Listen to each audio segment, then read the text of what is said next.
Data structure. अब ये नाम आप सबके लिए बिल्कुल भी नया हो सकता है अगर आप लोगों ने अभी-अभी सेमेस्टर पे आप लोग पढ़ाई कर रहे हैं। लेकिन ये ज़्यादा दिन की बात नहीं है, बहुत जल्दी से परिचित हो जाएँगे। क्योंकि जो डेटा स्ट्रक्चर एंड एल्गोरिथम, इसके बिना आप ये जो सब्जेक्ट है, इसके बिना ऐसा माना जाता है कि किसी बड़ी कंपनी में एंट्री भी नहीं ले सकते हैं इसके बिना। वो हम वेब डेवलपमेंट साइड में रख के अगर बात करें तो। यहाँ पे 2 सब्जेक्ट मैटर करते हैं, डेटा स्ट्रक्चर एंड एल्गोरिथम। तो जो आपके अभी सब्जेक्ट में होगा, आपके सेमेस्टर पे होगा, वो डेटा स्ट्रक्चर होगा अगर आप लोग पॉलिटेक्निक कर रहे हैं तो। और यहाँ पे जो एल्गोरिथम है वो आपका दूसरा सब्जेक्ट है, डेटा स्ट्रक्चर एंड एल्गोरिथम। इसे शॉर्ट में डीएसए बोल दिया जाता है। लेकिन आपका जो सब्जेक्ट है वो डेटा स्ट्रक्चर यूजिंग सी है। तो इसका मतलब क्या है? डेटा स्ट्रक्चर हमें पढ़ना है किसका यूज करके? सी लैंग्वेज का यूज करके। आप डेटा स्ट्रक्चर को आप किसी भी लैंग्वेज पे इंप्लीमेंट कर सकते हैं। सबसे पहले आपको सी पे भी कर सकते हैं, सी प्लस प्लस पे भी कर सकते हैं, पाइथन पे भी, जावा पे भी, जावा स्क्रिप्ट पर भी। तो इन सब में कोई भी आपको एक लैंग्वेज आ रही है उसके साथ आपको डेटा स्ट्रक्चर आप लोग उसमें इंप्लीमेंट कर सकते हैं। ठीक है। अब यहाँ पे जो डेटा स्ट्रक्चर एंड एल्गोरिथम है, तो डेटा स्ट्रक्चर आपको पढ़ना है, उसके बाद आपको एल्गोरिथम एक सब्जेक्ट आप लोग बीटेक में जब जाएंगे तो वहाँ पे भी पढ़ेंगे, है ना। तो ये पूरा फिर दोनों को मिला के डीएसए में बोल दिया जाता है। तो अभी आपके सब्जेक्ट में क्या है सिलेबस में? Data structure using C. तो यहाँ पे जो हम सब्जेक्ट स्टार्ट करने वाले हैं वो आज से स्टार्ट करने वाले हैं। इसकी पूरी कंप्लीट प्लेलिस्ट बनने वाली। तो सबसे पहले यहाँ पे मैं पूरे इस प्लेलिस्ट के बारे में बताना चाहूँगा आप लोगों को कि यहाँ पे हम सी लैंग्वेज का यूज करेंगे, मतलब डेटा स्ट्रक्चर को सी लैंग्वेज पे इंप्लीमेंट करके चलेंगे। अगर आप लोगों ने सी लैंग्वेज पढ़ ली है तो बहुत अच्छी बात है। अगर नहीं पढ़ा है तो डिस्क्रिप्शन में आपको लिंक मिल जाएगी प्लेलिस्ट की, वहाँ से आप लोग सी लैंग्वेज को एक्सेस कर सकते हैं। फिर भी मैं यहाँ पे सी लैंग्वेज के पहले 2 से 3 जो हमारे लेक्चर होने वाले हैं वो सी लैंग्वेज को मैं यहाँ पे रिवाइज कराऊंगा। एक तरह से मतलब आपको बताऊंगा कि आप लोगों को सी मतलब जो बेसिक कॉन्सेप्ट है वो सी लैंग्वेज का मैं आपको बताने वाला हूँ। मतलब जो अभी डेटा स्ट्रक्चर को स्टार्ट करने से पहले हम थोड़ा बहुत कॉन्सेप्ट सी लैंग्वेज का सीखेंगे, फिर उसके बाद हम डेटा स्ट्रक्चर की दुनिया में एंट्री लेंगे और वहाँ पे एक एक करके सारी चीज़ों को समझेंगे। अब यहाँ पे बहुत सारी चीज़ें हैं कि मैं डायरेक्ट आपको कोड करके बताऊँ या फिर विद द थ्योरी बताऊँ। तो यहाँ पे हम दोनों लेके चलने वाले हैं। सबसे पहले हम थ्योरी समझेंगे, थ्योरी के बाद पूरा कॉन्सेप्ट अपने बिल्ड करेंगे। क्योंकि आप लोग अगर इंटर करके आए हैं तो आप लोग देखते होंगे जब भी फिजिक्स पढ़ते हैं वहाँ पे इंटर पे या फिर हाई स्कूल, तो हाई स्कूल वालों बात नहीं कर रहा हूँ मैं, इंटर पे। हाई स्कूल में बेसिक है थोड़ा सा इंटर के मुकाबले, क्योंकि वहाँ पे फिजिक्स ज़्यादा आप लोगों ने बस साइंस एक नाम से पढ़ा होगा। तो जैसे आप देखिए इंटर में आप लोग देखते हैं कि जब हम फिजिक्स पढ़ते हैं तो पहले उसका कॉन्सेप्ट देखते हैं। अगर हमारा कॉन्सेप्ट अगर उसका सही हो गया, कॉन्सेप्ट बिल्डिंग हमारी अच्छी होगी, मतलब पूरा टॉपिक हमारा जो डेरिवेशन है फॉर्मूला का वो सब हमने डेरिवेट करना सीख गए, तो हम जो उसके क्वेश्चंस हैं जो न्यूमेरिकल्स हैं उन्हें बहुत अच्छे से सॉल्व कर पाते हैं। तो सेम ऐसे ही प्रोग्रामिंग में अगर हमें कॉन्सेप्ट अगर हमें समझ में आ गया, मतलब उसके थ्योरी कॉन्सेप्ट हमारा समझ में आ गया, तो उसका जो कोड इंप्लीमेंटेशन है उसमें जो भी प्रॉब्लम है बहुत अच्छे से समझ पाएंगे। तो इसमें हम दोनों चीज़ लेके चलने वाले हैं। सबसे पहले हम कॉन्सेप्ट समझेंगे, फिर उसके बाद हम धीरे धीरे कोड की तरफ मूव करेंगे, तो जिससे आपका जो कनेक्शन है दोनों के बीच में थ्योरी और इसमें कोड पे बिल्ड हो पाए और अच्छे से आप लोग कोड कर पाए। यहाँ पे हम बेसिक से चीज़ें स्टार्ट करेंगे और धीरे धीरे आगे करके मूव करते रहेंगे, बस आपको जुड़े रहना साथ में। ठीक है। अब यहाँ पे जो इस पूरी प्लेलिस्ट में जितने भी हम नोट्स का यूज़ करेंगे, जो भी मतलब नोट्स हैं पीडीएफ हैं, वो आपको डिस्क्रिप्शन में लिंक के माध्यम से आप लोग उसे एक्सेस कर सकते हैं। वो आपको टेलीग्राम चैनल पे मिल जाएगी। टेलीग्राम का चैनल हमारा वही चैनल का नाम ही है, यूट्यूब चैनल का नाम ही SSFAT। ठीक है। तो टेलीग्राम चैनल से पूरे पीडीएफ आपको एक्सेस हो जाएंगी। अब जरूरी नहीं कि मैं पूरी प्लेलिस्ट में हर लेक्चर में आपको बताऊं कि आपका ये जो पीडीएफ है नोट्स मिल जाए। बस आपको एक बार यहाँ से इंट्रोडक्स करा दिया जा रहा है कि आपको जितने भी इसमें पीडीएफ नोट्स जो भी मैं यूज़ करने वाला हूँ आपको टेलीग्राम चैनल पर मिल जाएंगे। ठीक है।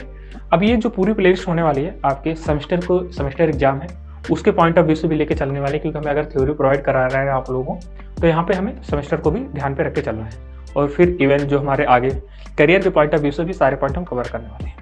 तो सबसे पहले आपको जो फोकस करना है, इससे पहले सी लैंग्वेज पे फोकस करना है, मतलब कि कोई ना कोई आपको एक लैंग्वेज आनी चाहिए। फिर उसके बाद हम डेटा स्ट्रक्चर पे सारी चीज़ों को बहुत ही आसानी से समझ सकते हैं। तो इस पूरे प्लेलिस्ट में इस सब्जेक्ट को स्टार्ट करने से पहले मैं ये मान के चल रहा हूँ कि आप लोगों ने सी लैंग्वेज पढ़ रखी है या फिर बेसिक जानकारी आप लोगों को है कि जब भी मैं कोई टॉपिक अगर इसमें समझाता हूँ तो आप लोग उसे आसानी से एक्सेस कर पाएंगे, है ना। तो इसलिए मैं ये मान कर चल रहा हूँ कि आप लोगों ने सी लैंग्वेज पढ़ी है। तो अगर आप लोगों ने अभी तक सी लैंग्वेज नहीं पढ़ी अच्छे से तो डिस्क्रिप्शन में आपको लिंक मिल जाएगी, वहाँ से पढ़ सकते हैं। अगर पढ़ लिया तो बहुत अच्छी बात है। ठीक है। तो सबसे पहले हम सिलेबस यहाँ पे समझते हैं, लेकिन हम सिलेबस के अकॉर्डिंग नहीं पढ़ना है, पूरा हमें डेटा स्ट्रक्चर पढ़ना है, ये मान के चलना है। तो सिलेबस सबका लगभग सेम ही रहेगा, चाहे फिर आप बीटेक में पढ़े या फिर पॉलिटेक्निक पढ़े, BCA जो भी है, कंप्यूटर साइंस की दुनिया में है, तो सबका सिलेबस लगभग सेम ही है। अब हम डेटा स्ट्रक्चर को स्टार्ट करने वाले हैं। तो चलिए इस खूबसूरत सी दुनिया को डेटा स्ट्रक्चर के साथ देखने की कोशिश करते हैं।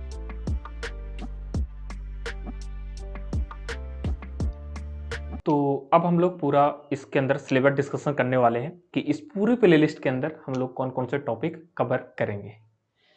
तो सबसे पहले यहाँ पे जो हमारा आ जाता है यूनिट 1 या फिर यूँ बोले चैप्टर 1, जिसका नाम है फंडामेंटल नोटेशन। इसके अंदर आपके मल्टीपल टॉपिक हैं, प्रॉब्लम सॉल्विंग कॉन्सेप्ट।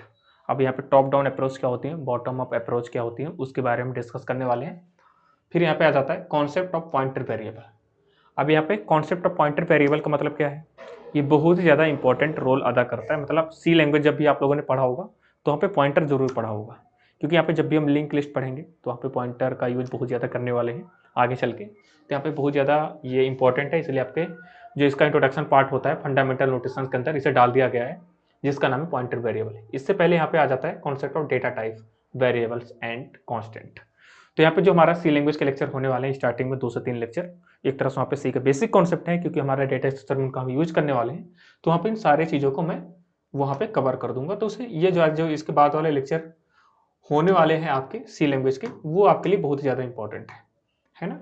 तो उसके अंदर मैं यहाँ पे क्या कवर करने वाला हूँ, कॉन्सेप्ट ऑफ डेटा टाइप क्या होते हैं, वेरिएबल्स क्या होते हैं, कॉन्स्टेंट क्या होते हैं। मतलब एक तरह से पूरा सी का स्ट्रक्चर वो 2 से 3 लेक्चर आप लोग अगर कंप्लीट कर लेते हैं तो वहाँ पे आपको इतना ज़्यादा मोटिवेट हो जाएंगे कि लगेगा कि हम लोगों ने बहुत कुछ सीख लिया सी लैंग्वेज के अंदर, है ना। तो इसके बाद जो सीरीज 3 से 4 या 2 से 3 लेक्चर होने वाले सी लैंग्वेज के, उन्हें आप लोग अटेंड करें, बहुत ही ज़्यादा अच्छा लगेगा आप लोगों को उसे अटेंड करने के बाद। उसके बाद यहाँ पे हम लोगों ने जो स्टार्ट करना है फंडामेंटल नोटेशन, यूनिट 1 अपना स्टार्ट करेंगे। यहाँ पे सारे टॉपिक हम एकदम डिटेल में कवर करेंगे। पॉइंटर वेरिएबल क्या होता है, category of data structure.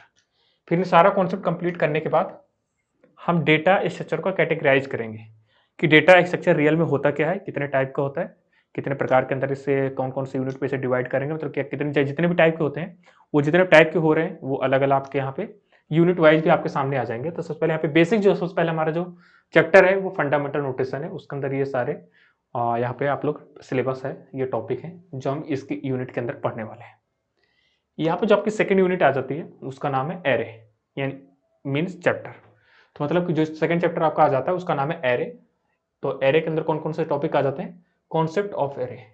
Array क्या होता है, इसका basic concept, storage representation of multi dimensional array, operations on array. अब यहाँ पे जो ऑपरेशन है ये पूरे डेटा स्ट्रक्चर में बहुत इंपॉर्टेंट भूमिका निभाता है, कि मतलब इसमें सारे ऑपरेशन ही बहुत ही ज्यादा यूज करने वाले हैं। तो मतलब कुछ डेटा स्ट्रक्चर के अंदर ऑपरेशंस होते हैं, उससे हम अलग अलग यहाँ पे जो भी यहाँ पे डेटा स्ट्रक्चर उसके साथ हम उसे यूज करने वाले हैं। तो operation of array with algorithm, यहाँ पे searching, traversing, insertion and deleting, ये सब सारे कॉन्सेप्ट हम एक एक करके सब कुछ देखने वाले हैं, ठीक है। तो ये हो गया एरे का सिलेबस हमारा बेसिक सा। और फिर यहाँ पे आ जाता है लिंक लिस्ट। तो लिंक लिस्ट के अंदर ये सारे टॉपिक हमारे पास आ जाते हैं। अब ये टॉपिक आपको बहुत देखने में छोटे लग रहे होंगे कि ये छोटा छोटा यूनिट ही होगा, यहाँ पे छोटे छोटे टॉपिक यहाँ पे दिए होंगे, लेकिन अपने आप में एक पूरा बहुत ज़्यादा इसके अंदर कंटेंट है। मतलब कि यहाँ पे बहुत सारी चीज़ें हैं, बहुत सारे कॉन्सेप्ट हैं, वो ज़्यादा समझने के लिए बहुत ज़्यादा इंपॉर्टेंट है।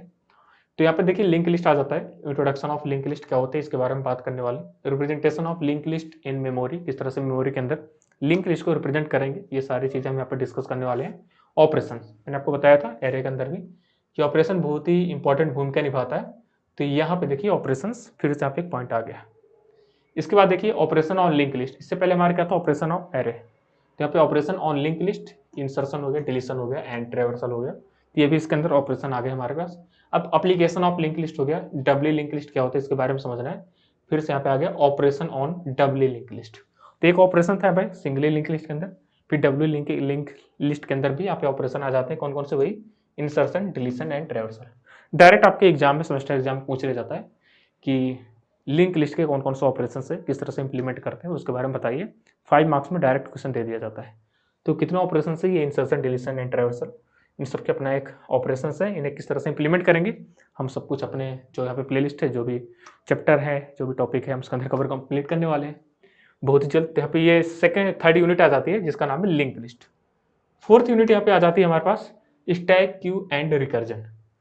अब यहाँ पे जो रिकर्जन है इससे स्टूडेंट को बहुत ज़्यादा डर लगता है, तो आपको डरने की कोई ज़रूरत नहीं है, बस एक तरह से हवा हवाई है। बहुत ज़्यादा डर लगता है लेकिन कुछ इतना बड़ा वो नहीं है, एक बार अगर कॉन्सेप्ट समझ में आ जाता है तो सब कुछ आसान लगने लग जाता है। तो यहाँ पे स्टैक हो गया, क्यू हो गया एंड रिकर्जन, तीनों एक तरह से देखेंगे तो अलग अलग अपने पे ये टॉपिक हैं, वो तीनों को एक ही यूनिट के अंदर मर्ज कर दिया गया है, जिस यूनिट 4 के अंदर इसे रख दिया गया है। इंट्रोडक्शन ऑफ स्टैक है, रिप्रेजेंटेशन ऑफ स्टैक है, इम्प्लीमेंटेशन ऑफ स्टैक है, application of stack, introduction of Q, implementation of Q और सर्कुलर क्यू क्या होती है, डी क्यू क्या होते हैं, एप्लीकेशन ऑफ क्यू, और यहाँ पे आ गया रिकर्जन। तो इस तरह से जितने टॉपिक हैं वो इनके अंदर आ जाते हैं यूनिट 4 के अंदर, मतलब चैप्टर 4 के अंदर। ठीक है, नेक्स्ट यहाँ पे जो टॉपिक आ जाता है आपका चैप्टर है वो है ट्री। अब ट्री के अंदर भी ये बहुत सारे टॉपिक आ जाते हैं हमारे पास। कौन कौन से? Concept of tree, representation of binary tree in memory, memory के अंदर किस तरह से बाइनरी ट्री को रिप्रेजेंट करते हैं। फिर देन ट्रेवर्सिंग बाइनरी ट्री। अब यहाँ पे pre order, post order and in order, ये सारी चीजें क्या होती है इसके बारे में बात करेंगे। फिर देखिए searching, inserting and deleting binary search tree, इसके अंदर क्या होता है, introduction of to heap and application of tree. तो ये सारे को इसका कॉन्सेप्ट है। ये आप लोग जो भी सिलेबस है अपने सिलेबस से मैच कर सकते हैं, तो वही आपका सिलेबस है, वरना मुझे सिलेबस समझाने को कोई यहाँ पे आवश्यकता नहीं। मैंने आपको बताया कि हम यहाँ पे डेटा स्ट्रक्चर पढ़ने वाले हैं, समझ पा रहे हैं। तो एकदम सारे टॉपिक ये सारे डेटा स्ट्रक्चर के अंदर आएंगे एकदम डिटेल वे पे। बस यहाँ पे मैं सिलेबस को आपको बात कर रहा हूँ कि सारे टॉपिक हम इस प्लेलिस्ट के अंदर कंप्लीट करने वाले, एक अच्छे वे पे, एक कंप्लीट वे पे। ठीक है, तो ये हो गया ट्री जो कि हमारा चैप्टर 5 था। इसके बाद आ जाता है हमारे पास सॉर्टिंग एंड सर्चिंग। अब इसके एग्जाम में इससे बहुत ज़्यादा क्वेश्चन बनते हैं सॉर्टिंग के, आपके सेमेस्टर एग्जाम में डायरेक्ट 5 नंबर पे पूछ लिया जाता है ये भी। तो यहाँ पे सबसे पहले इसका इंट्रोडक्शन है कि introduction to sorting and searching. फिर इसके बाद आ जाता है सर्चिंग एल्गोरिथम, किस तरह से किसी भी चीज़ को सर्च करते हैं, वो इसके अंदर आ जाता है लीनियर एंड बाइनरी सर्च। अब यहाँ पे लीनियर और बाइनरी सर्च का मतलब सिंपल से एग्जांपल आपको दे देता हूँ। जैसे कि क्लास में बहुत सारे स्टूडेंट बैठे हुए हैं, जैसे आप लोग ही अपने क्लास में, तो हम एक एक के पीछे बैठे रहते हैं, एक रो वाइज और कॉलम वाइज। तो यहाँ पे मैं बाइनरी सर्च और दूसरा होता है लीनियर सर्च। लीनियर सर्च का मतलब क्या होता है कि एक ऑर्डर पे मैं किसी भी व्यक्ति, कोई भी स्टूडेंट है उसका नाम एक पहले फर्स्ट रो पे चेक करूँ, फिर सेकंड रो पे, फिर थर्ड रो पे, इस तरह सर्च करते जाऊँ। दूसरा होता है बाइनरी कि मैं आऊँ क्लास में एंट्री लूँ और किसी बच्चे के स्टूडेंट का नाम लूँ और वो किसी भी रो पे बैठा है, किसी कॉलम पे बैठा है, वो डायरेक्ट अपने स्टेज पे सीट पे खड़ा हो सकता है ना, अपनी जगह पे। तो ये होता है बाइनरी सर्च और लीनियर सर्च, मतलब एक ऑर्डर पे जाके हम सर्च करें। तो यहाँ पे किस तरह से सारी चीज़ को हम सर्च करते हैं, आप लोग सर्च का मतलब आपको पता है, तो वो सारी चीज़ें हम डिस्कस करने वाले हैं। फिर सॉर्टिंग एल्गोरिथम। अब यहाँ पे बबल सॉर्ट डायरेक्ट आपके एग्जाम में पूछ लिया जाता है कि बबल सॉर्ट क्या होता है, इंसर्शन सॉर्ट क्या होता है, क्विक सॉर्ट क्या होता है, selection sort and merge sort and heap sort. सबसे ज़्यादा इंपॉर्टेंट मर्ज सॉर्ट, कई बार आपके एग्जाम में देखने के लिए मिल चुका है कि मर्ज सॉर्ट क्या होता है। अब बबल सॉर्ट भी सब, मतलब एक तरह से सारे सॉर्टिंग यहाँ पे बहुत ज़्यादा इंपॉर्टेंट है। इसके बाद यहाँ पे सॉर्टिंग हमारी कंप्लीट हो जाती है इन सारे टॉपिक के बाद साथ। फिर हमारा जो नेक्स्ट यहाँ पे चैप्टर आ जाता है उसका नाम है ग्राफ। क्या है? ग्राफ। तो ग्राफ के अंदर सबसे पहले इसका इंट्रोडक्शन हो गया, फिर इसका बेसिक ऑपरेशन हो गया, depth first search and BFS and DFS short में बोल दिया जाता है, और यहाँ पे ब्रेथ फर्स्ट सर्च। जिस तरह से आप लोग देखेंगे कि यहाँ पे हमारे पास मल्टीपल चैप्टर आ चुके हैं डेटा स्ट्रक्चर पे। सबसे पहले यहाँ पे आया हमारा फंडामेंटल नोटेशन, यहाँ पे ये सारे टॉपिक आ गए। उसके बाद आ गया यहाँ पे एरे, देन इसके बाद आ गया लिंक लिस्ट जो कि हमारा यूनिट 3 है, और यहाँ पे स्टैक क्यू एंड रिकर्जन। फिर आ जाता है हमारे पास ट्री चैप्टर 5, एंड जो हमारा लास्ट है चैप्टर 6 एंड चैप्टर 7। चैप्टर 6 का नाम क्या है? सॉर्टिंग एंड सर्चिंग, और यहाँ पे जो हमारा चैप्टर 7 है उसका नाम है ग्राफ। तो इन सबको हम एक स्ट्रक्चर वे में या से नेक्स्ट लेक्चर से कवर कंप्लीट करने वाले हैं। लेकिन नेक्स्ट लेक्चर पे हम लोग मूव करने से पहले हमारे 2 से 3 लेक्चर जो होने वाले हैं वो सी लैंग्वेज के होने वाले हैं, जिससे आपकी अंडरस्टैंडिंग बहुत ही अच्छे से बन पाए। ठीक है, तो मिलेंगे जल्द अपने नेक्स्ट लेक्चर पे सी लैंग्वेज के साथ। तब तक आप लोग हंसते रहिए, मुस्कुराते रहिए और रखिए अपना बहुत सारा ध्यान, और एक्साइटेड रहिए अपने नेक्स्ट लेक्चर के लिए।